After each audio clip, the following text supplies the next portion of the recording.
গ্রীষ্ম বর্ষা বিনীতি ভরসা। হ্যাঁ, বিনীত শপিং সিটি। নমস্কার, আপনারা দেখছেন হুগলি আপডেট। আপনাদের সঙ্গে আমি উষা। আসছি খবরে, নৈহাটির 1 নম্বর রেল প্ল্যাটফর্মের তৃণমূল কংগ্রেসের পার্টি অফিস সরিয়ে নেবার নোটিশ দিল রেল দপ্তর। নৈহাটি রেলওয়ে স্টেশন সংলগ্ন তৃণমূল পার্টি অফিস সম্পূর্ণভাবে খালি করে দেয়া হলো রেলওয়ে প্রশাসনের নির্দেশে। যদিও রেলওয়ে প্রশাসনের নির্দেশে আগামী 13ই মে বুধবার সকাল 10টা পর্যন্ত সময়সীমা বেঁধে দেওয়া হয়েছিল। সময়সীমার পূর্বেই পৌরপ্রধান অশোক চ্যাটার্জির উপস্থিতিতে তৃণমূল পার্টি অফিস থেকে জিনিসপত্র সরিয়ে নেওয়ার কাজ চলল। সংবাদ মাধ্যমের মুখোমুখি হয়ে পৌরপ্রধান অশোক চ্যাটার্জি বলেন, রেলওয়ে প্রশাসন থেকে দলীয় কার্যালয় সরিয়ে দেবার যে নোটিশ দেয়া হয়েছে তাতে কোনো মেমো নাম্বার, সিল, স্ট্যাম্পের উল্লেখ নেই। দেখুন, রাজনৈতিক পালাবদলের পরে কেন হলো এটা তো এখানকার যারা রেলওয়ে অফিসার আছেন, যারা আছেন তারা বলতে পারবেন। তবে পার্টি অফিসটা হচ্ছে দলের কর্মীদের কাছে মন্দির, মসজিদ, গির্জা, সে যে কোনো দলের কর্মীদের হোক। আমরা 2011 সালে পরিবর্তন হয়েছিল, সিপিএম পার্টি অফিস ছিল। রাজনৈতিক প্রতিহিংসা বলা যেতে পারে। এখন তাদের রাজনৈতিক প্রক্রিয়াটা তাদের কাছে, তাদের মতন আমাদের রাজনৈতিক এটা কেন 2011 সালে যখন পরিবর্তন হয়, মাননীয় মুখ্যমন্ত্রী বলেছিলেন, আমি বদল চেয়েছি মানুষের কাছে, বদলা চাইনি, তোমরা কেউ বদলা নেবে না। আমরা কেউ বদলা নেই। এখন তাদের মনে হয়েছে আমাদের বিভিন্ন জায়গায় আমি প্রচন্ড কষ্ট হচ্ছে, আমি বিধ্বস্ত, জর্জরিত। আমি এখনো বর্তমান পৌরসভার পৌরপ্রধান। আমি পৌরসভা করার পর, নৈহাটি পৌর নাগরিকদের পরিষেবা দেওয়ার পর আমাদের কাছে আমাদের বর্তমান পৌরবোর্ড যারা আছেন তাদের কাছে কোনো দল ছিল না, তাদের কাছে কোনো ধর্ম ছিল না। তাদের সংগঠন যেভাবে সংগঠন নেতৃত্ব সিদ্ধান্ত নেবে সেভাবে চলবে। আদৌ ব্যাপারটা হচ্ছে, বয়স হয়েছে তো আমার 76 বছর বয়স হয়েছে।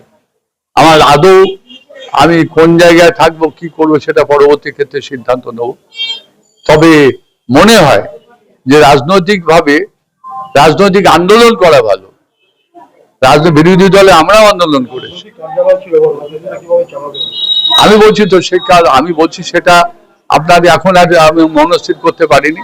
তবে একটা জিনিস আপনাকে বলি, আমরা আন্দোলন করেই ক্ষমতায় দল এসেছিল তো তৃণমূল কংগ্রেস, আপনিও জানেন।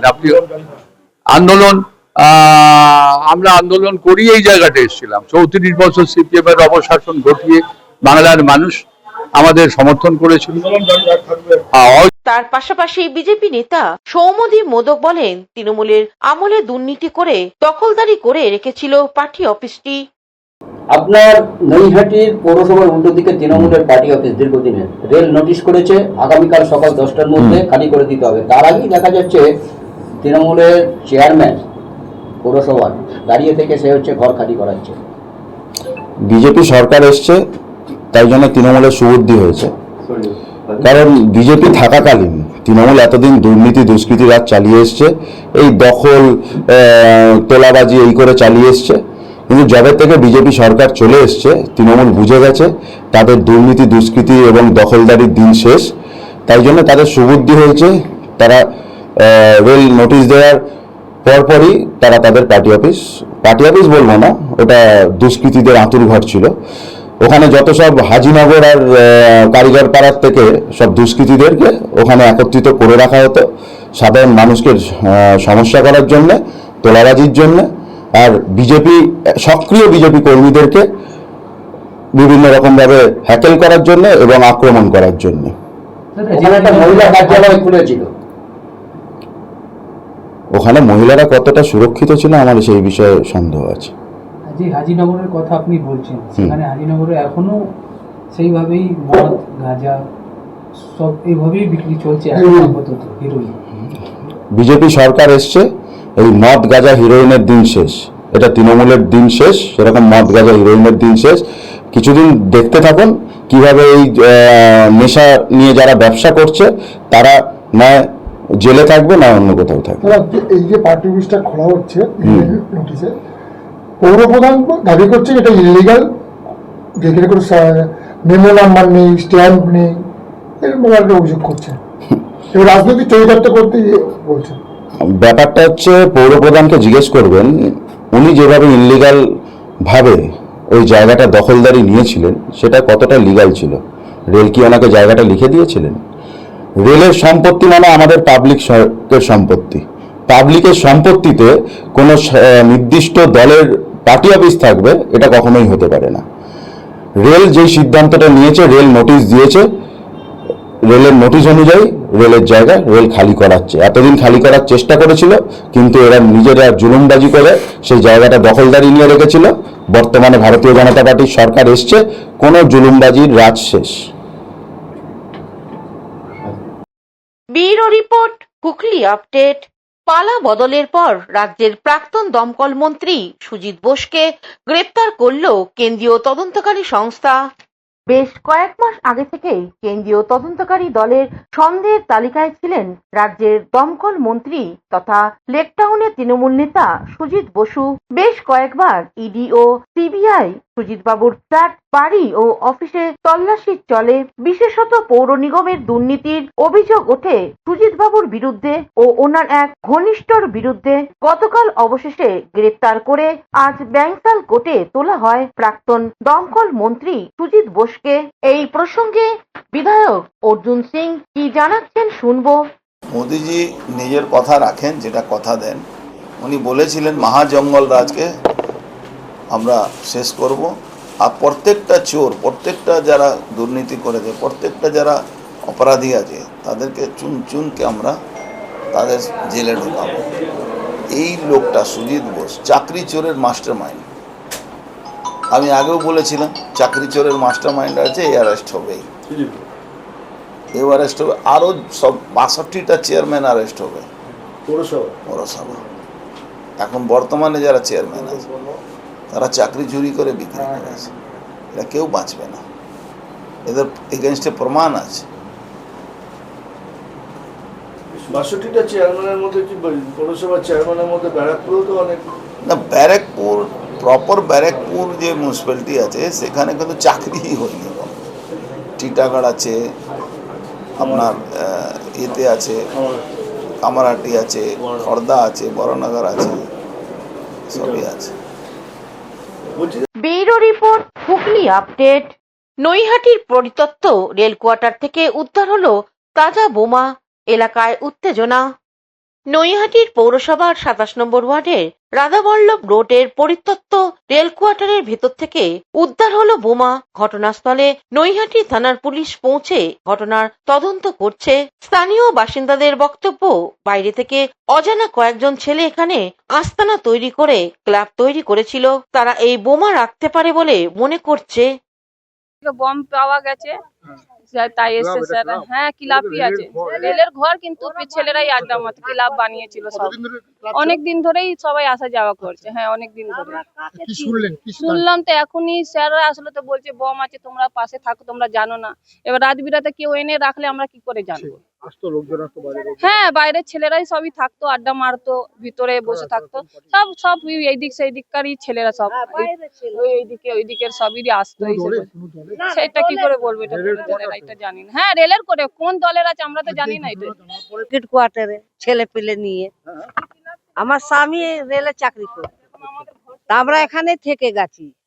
কোথায় যাব? ছোট ছোট বাচ্চা কাচ্চা নিয়ে কি করবো? পুরো আমরা দেখি যে আসে যায়, তা আমরা কি বলবো? তো হয়তো কি পেয়েছে, ক্লাব ঘরে তো বোম পেয়েছে একটা, তো ওই জন্য ওরা বলছে কি এখানে কে কে আসছিল। তা আমরা অত দেখি, আমরা তো কাজে, আমরা অত জানি না কোথাকার আসতো। আমরা তো কাজে থাকি, আমরা তো পৌরসভায় কাজ করি। ভয় কেন লাগবে? আমরা এখানে অনেক দিন থেকে আছি, স্বামী মরে গেল। না না, ওইসব আমরা জানি না যে ওর ভেতরে আছে, আমরা তো দেখিনি। দেখলো, খোঁজ করলো তো পেলো, বোম পেলো, বলছে তো পেয়েছে। Bureau report, Hooghly update. এখন নিয়ে নেব বিজ্ঞাপন বিরতি। বিরতির পর ফিরে আসছি খবরে। Blooming Bud School, where dreams become achievements. This year, our Class 10 CBSE achievers have made us proud once again, proving that with the right guidance, every dream can become a success story.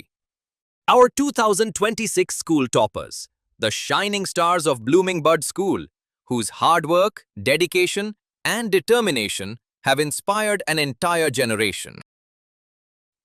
Now your child can be the next topper. At Blooming Bud School, we don't just prepare students for exams, we prepare them for life. Here's why parents choose us. A.D. Ghosh Memorial Scholarship 2026 for deserving students. Free IITG and NEET coaching from classes 8 to 12. Smart and digital content-based learning, roller skating and all-round personality development. And a safe, inspiring environment where every child can grow with confidence. The next success story could be your child.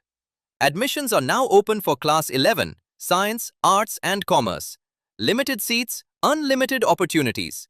Secure your child's future with Blooming Bud School today. Is a holistic weekend destination for friends, family and couples and offers magic to soothe your body, mind and soul.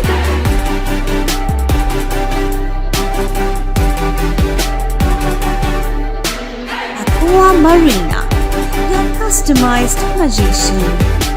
Welcome aboard and see the magic unfold. Amula Nursing Home. Enjoy a weekend at Vedam, the paradise of peace. A home away from home.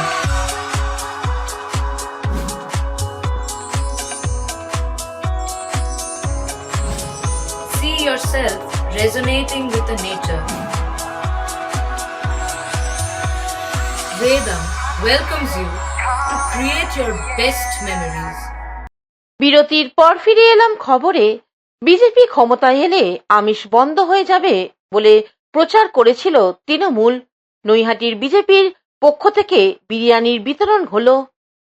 নির্বাচনের আগে বিজেপির বিরুদ্ধে তৃণমূল প্রচার করেছিল BJP ক্ষমতায় আসলে মাছ মাংস খাওয়া বন্ধ করে দেবে। তৃণমূলের এই প্রচারকে ভুল প্রমাণিত করে নৈহাটির বিজেপি মণ্ডল 2 এর তরফ থেকে এক আমিষ ভোজনের আয়োজন করা হলো। নৈহাটির মণ্ডল 2 এর নেতা মহাদেব মাহাতোর আয়োজিত এই অনুষ্ঠানে উপস্থিত ছিলেন নৈহাটি নবনির্বাচিত বিধায়ক সুমিত্র চট্টোপাধ্যায় সহ একাধিক বিজেপি নেতৃত্ব।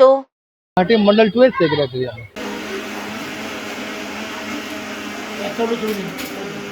Bureau report, Hooghly update.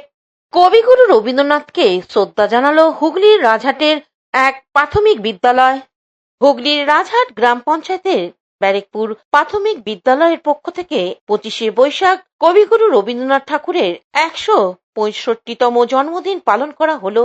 বিদ্যালয়ের ছাত্রছাত্রীরা রবীন্দ্রনাথ ঠাকুরের প্রতিকৃতিকে পুষ্পার্ঘ্য নিবেদন করে ও প্রণাম করে। এরপর রবীন্দ্র সঙ্গীত, রবীন্দ্র নৃত্য ও রবীন্দ্র কবিতায় কবিকে শ্রদ্ধার্ঘ্য নিবেদন করে। প্রতিদিনের রবীন্দ্রনাথ বিষয়ে বক্তব্য রাখেন ও রবীন্দ্র সঙ্গীত গেয়ে শোনান ব্যারেকপুর প্রাথমিক বিদ্যালয়ের প্রধান শিক্ষক সাম্য বাগ সহ শিক্ষিকা শ্রীমতী সুতেষ্ণা মণ্ডল।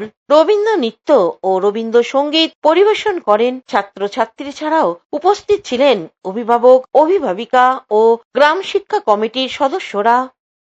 হুগলি সকাল হতে সন্ধে রোদ ওঠে, বৃষ্টি পড়ে, মাছের বনে পাতা নড়ে, বাতাস ওঠে ভোরে ভোরে, শশা মাছের গন্ধে, সবুজ গানের লেখায় লেখায় লেখায় আবৃত্তি করছি হাট হাট রবীন্দ্রনাথ ঠাকুর। পাড়ার গরুর গাড়ি পূজায় করা গাড়ি চালায় বক্সিবল সঙ্গে যে যার ভাগ্য মতো আর হচ্ছে শুক্রবারে বক্সিগন্ধে পর্দা পারে জিনিসপত্র গুটিয়ে এনে গ্রামের মানুষ গাছে কেনে উৎসবে যাত্রা। রবীন্দ্রনাথ ঠাকুর। মধু মাঝির ওই যে নৌকা খানা বাঁধা আছে রাজগঞ্জের ঘাটে, কারো কোনো কাজে লাগছে না তো, বোঝাই করা আছে কেবল পাটে, আমায় যদি দেয় তারা। থেকে শ্যামল সিনহার রিপোর্ট, হুগলি আপডেট। এখনকার মতন খবর এই পর্যন্তই। প্রতিদিন দেখুন হুগলি আপডেট। নমস্কার।